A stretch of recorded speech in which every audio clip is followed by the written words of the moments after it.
Now let's double back and get to the Temple Mount. On the southern end of the Temple Mount, to your left is north, to your right is south. On the end of the Temple Mount, it's an extensive archeological excavation that has uncovered the steps that are talked about in the New Testament, as well as Josephus and rabbinic literature. And this is, they call them sometimes the teaching steps. Gamaliel, for example, dictated letters from here. Paul's teacher, according to his statement in the book of Acts. Jesus also taught his disciples here. We hear about it in Mark chapter 13.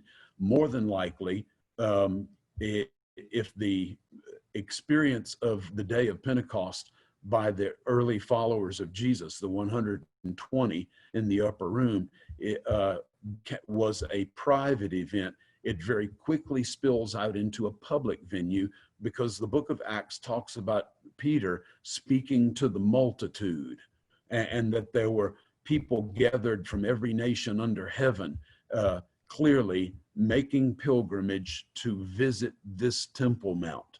So more than likely, the day of Pentecost and all the events that we're hearing about in Acts 2 are happening in this area here, the primary entrance for the average people onto the Temple Mount itself via a set of steps, and then two subterranean passageways, two tunnels that come up onto the Temple Mount.